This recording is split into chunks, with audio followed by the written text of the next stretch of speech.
Hello, and welcome back to my channel. If you are new, welcome to my channel. My name is Shelley, and I really just love books. And as much as I love reading books, I also love speaking about them. And not just books, I love speaking about the world of literature, the world of publishing. And here, that's exactly what we do. We discuss books, we have a bunch of commentary on books and about the literature world, the happenings, the ongoings, the drama, the scandal.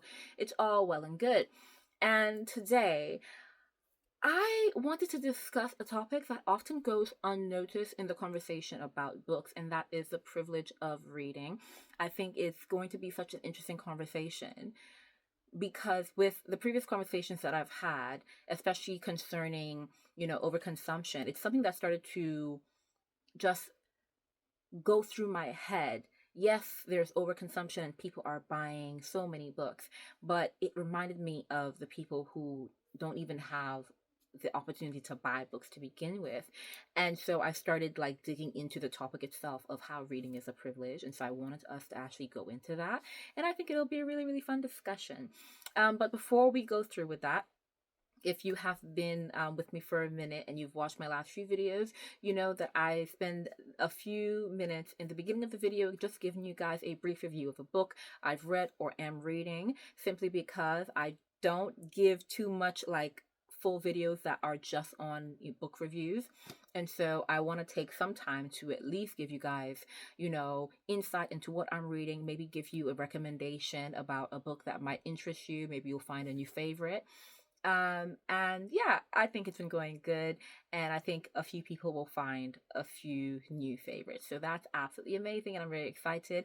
And today is a book called Goddess Crown by Shade Lapite or Lapite. I really don't know exactly, so do forgive me, Shade Lapite, on my pronunciation. But basically, this is a YA fantasy. It's quite short, and I really did enjoy going through this. I got through it in a day. It was really, well, not a day. I took my time, but I could have gotten through it in a day. But it was really, I thought it was an enjoyable fantasy. I thought the world was beautiful. I thought the themes that it explored, I thought it was fun. It's basically about this young girl called Calithea, and this book starts with her literally living in the forest. I'm not even joking. She's living deep in the forest with her guardians, her guard, her trainer, and she's been told that her parents were part of this faction that supported the queen of their kingdom, because the queen of their kingdom was basically executed because she was accused by the king of the kingdom of having an affair with one of his guards, and literally that queen was killed. And she's told that her parents supported that faction and are still supporting that faction. And because they supported that faction, they were basically, made to be on the run. And so her parents are on the run, but to protect her, her parents put her in the care of, her guardians that she has now. And because of her parents' allegiance to the queen who was killed, she is not with them because they're in danger and they don't want to put her life in danger, and she's in the forest because she is a minor member of the royal family, and all members of the royal family have red hair, so it'll just be very clear who she belongs to, and she'll probably be killed, which is why she spent her entire life in the forest. So she's 16 now, and she always asks about her parents. She's always curious, and she's set out a plan. She's like, I'm gonna go find my parents. These young kids, they're always so rebellious. And so she's living this life, but she's tired of living life in secret. She's tired of not being with her parents. She's just tired of hiding away. So she comes up with a plan to go and find her parents, to leave the home that she's always known, the only home she's known, and to set out into the world unknown. And then one day, everything gets flipped on its axis. I kid you not. They are attacked, and she has to go on the run. Luckily, a friend who is like the general in, an army, and this general, he's also a noble, but that noble family supported her family's cause, so they have been the one who have been like basically secretly bankrolling her, which is the reason why she has this like whole house and everything that she needs in the forest. And luckily, after the attack, he's able to locate her, because he always told her if anything ever happens, go to this place.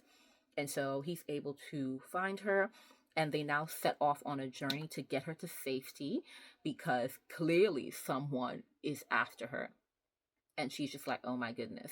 And throughout this entire story, it's a story of getting to safety, but also she is setting off into the world. She is discovering things. This is her first time in the world. She is discovering how the world works. She is discovering what people think. She's discovering how people think, how people view the world. And in this world, it's basically a very patriarchal world. And so she is now faced with a world where, people view her in a light which is not flattering. People view her in, just this degrading manner. And she's not with it. She's not with the mess. And as we go through the story, a lot of things are revealed. And I can't go too much into the story without basically spoiling the entire thing. But I think that the pace of the story was really, really good. One thing I will say I liked about this book was it was subtle fantasy. It was nothing like they weren't fleeing fire. They weren't doing all of this. It was very, very subtle fantasy, but the fantasy elements were there. Something else I will say, I did like the kind of political aspects of things, like when you get to court and you basically have to just be playing politics with these people. I do like books with that. The one thing I will say though is this is a standalone and it is quite short. So there are so many moments where I thought we could go more in depth with so many things. We could explore so many of these themes a bit more. And I was just like, there were some moments where I'm like, okay, this happened a bit too quickly. Like we jumped from here to there. And even in the end, I was just like, I saw the conflict resolve itself just a bit too quickly. But because it's a standalone, and like I said, it is a short book, I did expect it. But all in all, I did think the storytelling was good. This is one of those books where I'm just like, I'm giving you a pass because this is a YA book. And basically she's a teenager because she was frustrating me at some points in time. She was a bit annoying, but I had to remember that she was not exposed to the world. She was immature and she basically was, having all corners of the world kind of like rain down on her all at once. So I had to give her a pass, but she was annoying me a bit. I was just like, girl, don't get slapped. Don't get slapped. But all in all, I did think that the book was really fun. I thought the plot was good, but like I said, I would have really enjoyed a few more details, especially in the fantasy elements. Like I said, the fantasy elements were basically like in the corner, and I felt like there was opportunity to bring them to the forefront more. There were still so many points of that fantasy world that I'm just like, I don't understand how it works. And because it's a standalone, I'm just like, so what am I meant to do? What am I meant to do here? And I guess that's good because maybe we can visit the world again. I don't know if she has plans to visit this world again, but I would like to visit this world again. I did like how everything ended, the resolution, but I'm just like, it ended too clean. That was such a clean ending. I'm like, nah, we need a bit of messiness because with everything that was happening, it definitely called for a bit of mess, and I was expecting a bit more messiness in terms of the resolution. So that is a critique I will have for it. But outside of that, I did like the cast of characters. I did like, the political side of things. I wish we did get more into the political side of things. I love a bit of negotiation. And girl, maybe it's just me. I'm a bit messy. But yeah, I want a bit more messiness, But all in all, the book was really enjoyable. It was a lovely story. The storytelling was great. And the plot was wonderful as well.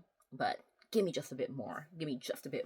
But now that we've gotten our review out of the way, let us get back to the topic at hand in the sense of the privilege of reading, because truly, who can afford to be a bookworm? See, while literature is often seen as a universal escape, like most people, if you ask them, oh, why do you read? It's escapism. I read it as escape. I've said that several times because it is escape, especially when I'm reading fiction books. But the truth is that not everyone can afford to be a bookworm, from the rising cost of books to systematic barriers tied to socioeconomic status. What we're going to do, I want us to explore who gets to actually enjoy the world of reading and who is left behind, because we have people who have been left behind. So first, we're going to start with the financial side, the easiest side of it. Now, books, whether physical or digital, they come at a cost, okay? So in 2024, the average price of a hardcover, especially if it's a bestseller, it would be like £16, guys. And this is why I usually get a lot of paperbacks, because goodness me, for a single book, that is a That's a chunk out of my bank account, you know? And ebooks, and I don't buy that many ebooks. I do, own, a few, but I don't buy that many ebooks.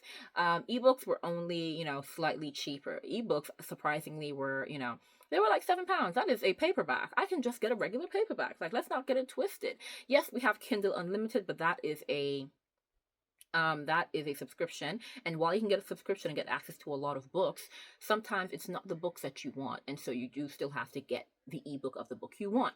And that price gap between the hardcover and the ebooks, it's shrinking, and it has shrunk significantly over the years. So for avid readers, the small differences, they add up quickly. Okay, I'm telling you now, I actually really adore hardcover books, and if it's like a favorite book of mine or a book that from a favorite author, a lot of times I will make the sacrifice, and I'll get the hardcover. But a lot of times I just can't. Okay, I can't, and a lot of people cannot.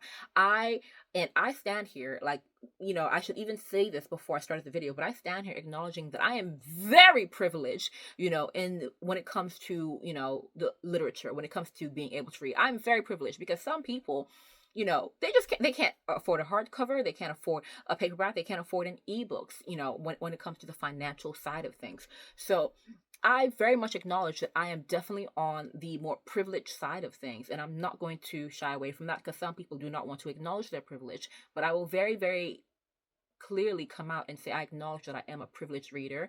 And so while I do complain about this and that, I know that, come on, in comparison to so many others, I don't have too many complaints to make, okay?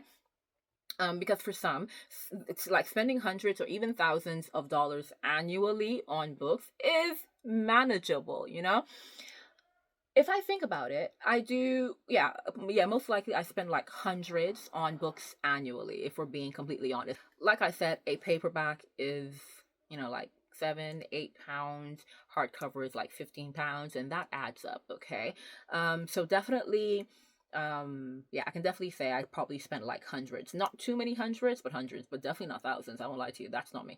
But yeah, like, for a lot of people, like, not for a lot, maybe a lot, it's definitely manageable. But for others, it's an unaffordable luxury. Like, a lot of people, when we say luxury, people think of clothes, so they think of designers and they think of brands. But if you're a reader, a book is a luxury. Like, let's not get it twisted. And there was a survey, and I'm going to see if I can find it and link it here. But it revealed that 64% of UK parents have less money to spend on books for their children due to the ongoing cost of living crisis. Now, I know a lot of my viewers, you guys actually live in America, in Canada, like you guys are kind of all over the world, but I'm in the UK, and yeah, the cost of living crisis is tough. It's very, very tough. Like, groceries, like the light bill, like everything is hammering down on us, and we don't make that much. Okay. And the funny thing is, I know that it's not just the UK going through a cost of living crisis. I'm pretty sure it's everywhere, all over the world, people are going through it. And so, like, the financial strain, like, it directly impacts the access to literature. I told you about the survey, with parents not being able to afford books. See, sometimes that's even school books. So let's not even talk about books for enjoyment, I think when I say books, everyone automatically goes to, okay, they can't, get a book for enjoyment. Now, some of these people can't afford school books sometimes. So a book for enjoyment is out of the question. Now, after like looking at the financial aspect of things, we also have to examine how socio-economic status shapes access to books. In 2023, I believe, like one in 8 children in the UK from low-income families reported not owning a single book. And that's a figure that has worsened over time. And I remember, I believe it was last year, where there was an article or several articles that came about children no longer reading for fun anymore, like children not finding fun in reading, and children reading less and less. And obviously there was the article about, or multiple articles about, the college students who admitted to not having ever completed a single book. And I definitely even have spoken about how part of it is the society that we're now in, with people not reading or not having the capacity to read books. But do they not have the capacity in terms of like what is being encouraged in schools, in terms of like the anti-intellectualism conversation we had? Or is it an access thing? That's one thing. As I was thinking about this topic recently, I was saying, oh, in the anti-intellectualism topic that I spoke on, when I was speaking on it, or me or anyone else, did we consider that it was a means thing? Did we consider that people who hadn't read, or for years they don't care to read books or are not able to read books, was it an access thing? And I think that's part of the conversation that, is not considered a lot of the time. Because like this lack of ownership, it has like profound consequences for literacy development, because we spoke about how literacy is really suffering recently. But it might not just be the fault of what is being encouraged in society, and how the quality of books is deteriorating and people are not being encouraged to challenge themselves intellectually. It could really be a case of, if they don't have access to books, why and how are they going to be encouraged to read books? Children without books at home are very less likely to read for pleasure and more likely to struggle academically. So research actually shows that book ownership is one of the top predictors of reading performance and long-term educational success. So if you put all these factors together, it's actually terrifying what's what the future is going to be like, because with less and less people having books in the home, what does that mean for our literacy rate? I also saw an article recently. Yeah, I actually see quite a lot of articles, as you guys can tell, because I'm saying research and read articles. And it's really, really hard for me, because I read a lot of these articles in passing, and then it's not like I take note of them. So when I'm now trying to quote them, it's kind of like I remember the stats, remember the numbers, and sometimes I note them down. But sometimes I'm just like, I do not remember which article stated this, but it did state this.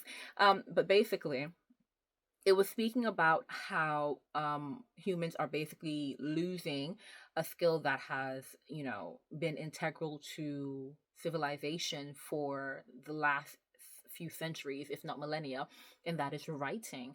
And part of me isn't surprised with that one, because in a technological era, like even in schools nowadays, there are some schools where they hand out their notes, and then most students go home to do all their work on a laptop, so a lot of people aren't writing as much, and that is scary to me. I'm like, do you guys remember? I don't know how old any of you are at, because I'm 27. Yes, I know that was weird, but I do occasionally forget my age, because outside of your birthday, when are you going to just be quoting your age? You say your date of birth, that's it. But I remember back in school, the penmanship classes, not just learning how to write, but we also learned how to write in cursive. And I'm shocked to find that they don't do that no more in a lot of places. So a lot of kids, they don't know how to write cursive. And sure, you don't have to write cursive, but I think it's a beautiful skill to have. I just think it's very, very cute.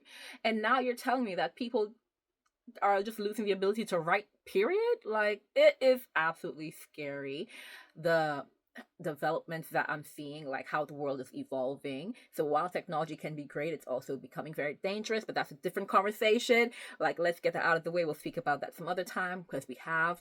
Let's continue in our conversation, and let's look into really the role that libraries and schools play, because they play a very, very crucial role in bridging the gap, because public libraries, they provide free access to books. Yay.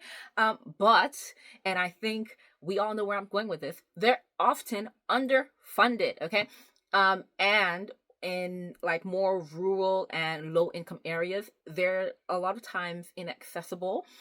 And we've been seeing a very, very dangerous trend of libraries just having several books tossed out and banned for very, very poor reasons. Okay, that is a whole other conversation. So many conversations to be putting to the side, but let's really kind of focus on, once again, the privilege of reading. But like similarly, schools are stepping in with initiatives like free book programs and classroom libraries. And that's actually so amazing and very, very necessary. Like my school, even if they had like small libraries, like, do you know how great it is to have that access? Because not every school is going to have that. And I think for a lot of people, when you're so used to your school having a library, it doesn't cross your mind that some schools won't. But one thing I will definitely say is my school libraries were vast, at least to me anyway. Like they were nowhere near like the libraries that I'm seeing now in the UK, but they had so many books. And even though I didn't really take advantage of it, I know that there were so many students in school who, like, they would spend their lunch there reading. And then we had, I kid you not, we had designated library time in our timetable. There was a slot every week. And I think sometimes two or three slots, depending on your age. I'm pretty sure for the younger, for our younger grades, um, we had more library slots, and sometimes you even had like a mentor with you who was helping you read. A program in my high school, but it was so important because who knows for some of the kids there if they had access to so many books at home, and so it was really really important that we had that access. However, these efforts, they're not enough to fully address disparities. Let's be honest. For instance, children from disadvantaged backgrounds, they often have fewer age appropriate materials at home, limiting their exposure to language and vocabulary outside schools. For example, and I know this is probably, I definitely saw this as well growing up. Yes, we had books in the home, but a lot of them were more so like, nonfiction books that my parents should read. Um, and so there weren't like little books for V. Yes, there was like a few, but especially as I was getting older, there definitely wasn't books for me. It was like more so books for my parents.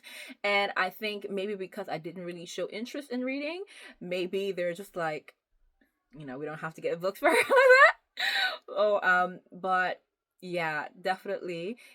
I think for certain households, for certain kids, it's definitely harder for them because if that's what you're facing as you are developing, that's not going to be the best, especially if school is the only time where you're getting more access to like reading materials.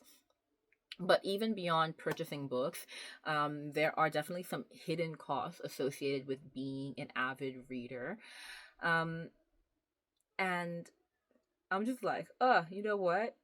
It's only now that I'm an adult as an avid reader that I can actually see this. As a kid, I wouldn't have seen this because you have the financial cost, obviously, but time is also another cost, Reading requires leisure time, It requires free time, baby. And many people, especially if you're in the working class, you don't got free time.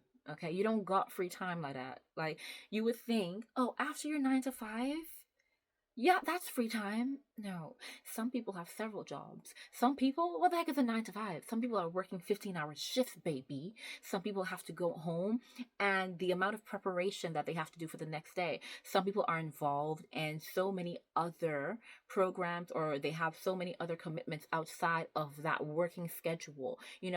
And let's not forget that we do need sleep.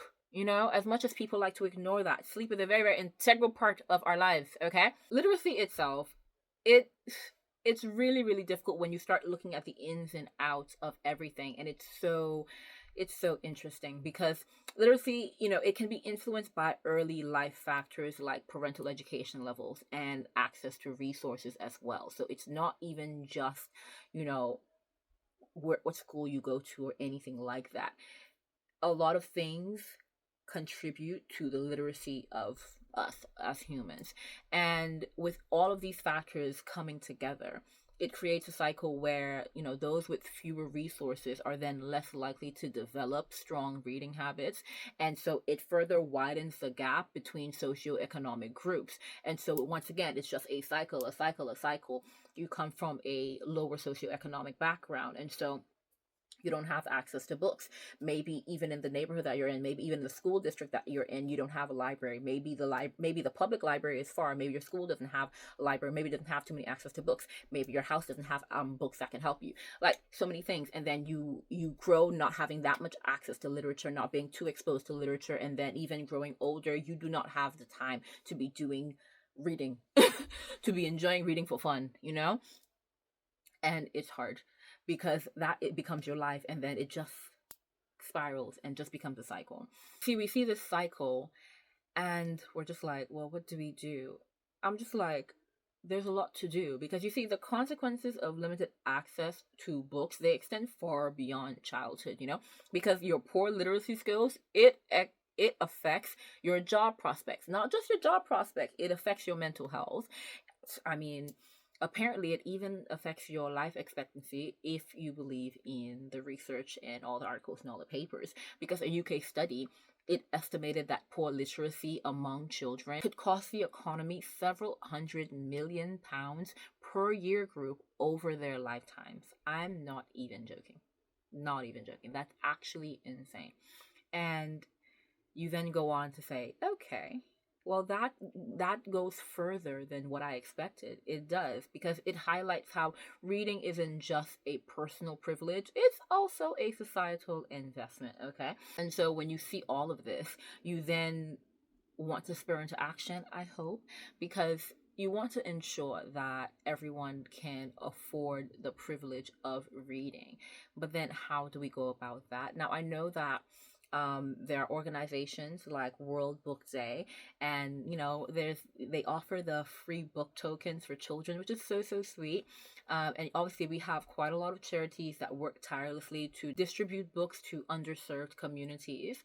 So it, you know, with these companies doing this, it's like it's helping in small bits. It's helping, and the thing is, these small bits, they're helpful. You know, you only need just a bit of help to start a chain reaction. The same way that one thing starts a cycle, you can start a new cycle. But on an individual level, buying secondhand books or donating unused books as well, that can make a difference. You know, also supporting public libraries and advocating for better funding and education. These are very critical steps.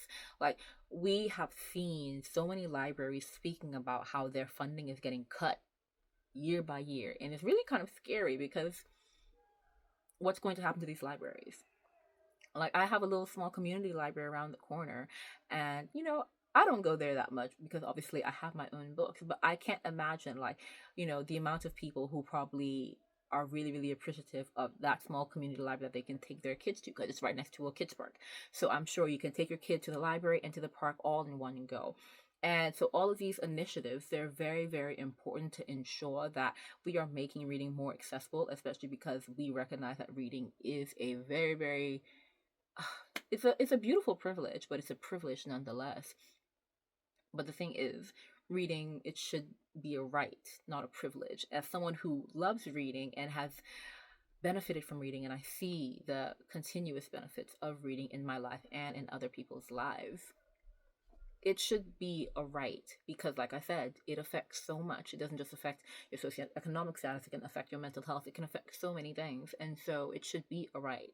And with us, people like me, you know, while me and so many others like us, we enjoy the luxury of diving into new worlds through books, there are countless others who face barriers that limit their access. And so by first recognizing these disparities and then taking action, we can for once create a world where everyone has the opportunity to be a bookworm if they so choose. Because I'm not going to pretend like everyone wants to be a bookworm. Like I said, I wasn't much into reading as a kid, because I feel like if I showed interest, my parents probably would have been like, okay, let's get her more books. Because at one point I did show interest and they took me to the library. They did. But I didn't show interest all that much after that. So yeah, definitely. But even outside of showing interest, I would definitely encourage, like, parents, if you have young children, even if they don't show interest, encourage them. Because I love reading now. I feel like if I was more encouraged to, you know, dive into these amazing worlds in books, I may have become a bookworm earlier. I may have not. We really don't know. We can't really change the past.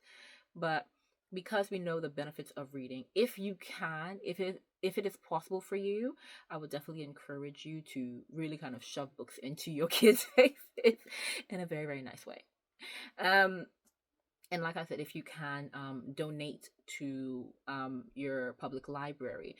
Donate the books that you don't care for, like, or if you have like three of the same copy of books, because we do know for those of us who are privileged, a lot of us have multiple copies of the same book. Honestly, donate a book.